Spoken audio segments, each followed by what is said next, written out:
ভাই আলু বাড়ির জল দেওয়ার টাইমে এরকম সাপ আপনাদের কি বাড়াইছে দেখলেন কি ধরনের। এই যে সাপটা দেখতে পাচ্ছেন, একটু ভালো করে দেখা যাচ্ছে। এই দেখুন কিরকম আওয়াজ করছে।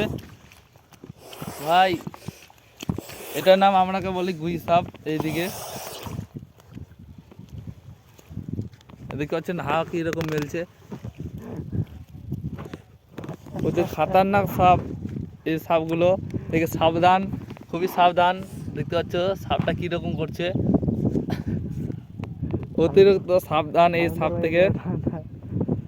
ভাই কি কি মুখ করছে, ঠান্ডাতে হচ্ছে কাবু হয়ে গেছে।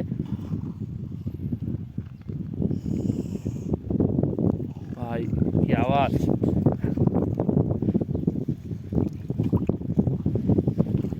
ভাই কামড়াচ্ছে দেখতে পাচ্ছ। মিলনদা এখানে আছে, মিলনদা এই যে সাপটা দেখতে হচ্ছে কীরকম যাচ্ছে পুরো। ভাই আওয়াজ দেখো, আওয়াজ, সাপের আওয়াজটা দেখুন একবার, পুরো সাপটার আওয়াজ দেখুন। কোথায় যে ঢুকেছিল, আলুর জল দেওয়ার সময় মিলনদার আলু বাড়ি, এই যে আলুর গাছগুলো, এগুলোতে জল দেওয়ার সময় সাপটা বাড়ালো। কোথায় থেকে বাড়ালো আমরা জানি না। দেখতে পাচ্ছ পুরো পুরো খাসতে গেছে সাপটা ঠান্ডাতে। মিলনদা এখন কোদালে করে নিয়ে যাচ্ছে দূরের দিকে।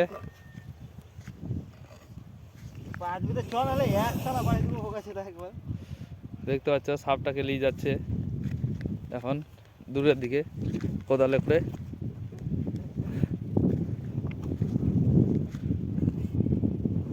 দেখতে পাচ্ছ দুই কোদাল ধরে।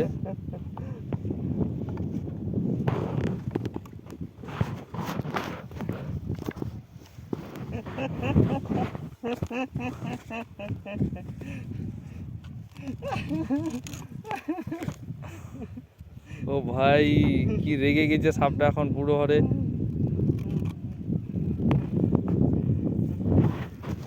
ভাই সাপটা কামড়ে কিরকম ভাবে ধরে আছে দেখুন কোদালটাকে, এত রেগে গেছে সাপটা পুরো হারে। এখন আমরা ছাড়তে যাচ্ছি সাপটাকে, কিভাবে ঝুলিয়ে আছে, পুরো হারে ঝুলিয়ে আছে। দেখতে পাচ্ছ পুরো হারে কামড়ে ধরে ঝুলিয়ে আছে একদম। এটাকে আমরা গুই সাপ বলি আমাদের দিকে। ভাই এগুলো সাপের থেকে প্রচণ্ড সাবধান। হ্যাঁ এগুলোতে আমরা শুনেছি কি মানে থুতু দিলে বলে মানুষ মারা যায়, এটা একদমই মিথ্যে কথা। যারা বলেছে ওরা কিছু জানে না অবশ্য। বাস্তবে এটাতে বিষ নাই, কিন্তু কামড়ালে কি হবে এটা আমরা জানি না। কামড় আমরা খাইনি কোনো দিনও। সাপটা এখনও কামড় ধরে আছে পুরো হারে, পুরো হারে। দেখতে পাচ্ছ কিভাবে ঝুলিয়ে থুয়েছে মিলনদা। দেখতে পাচ্ছ পুরো হারে, দেখতে পাচ্ছ একদম পুরো খাতারনাক ভাবে কামড় দিয়ে ধরে আছে। তো এইগুলোতে জমিতে থেকে খাল টাল থেকে সাবধান থাকবেন জল দেওয়ার সময়। আজকের ভিডিওতে এতটাই, আবার অন্যদিন দেখা হবে নেক্সট ভিডিওতে।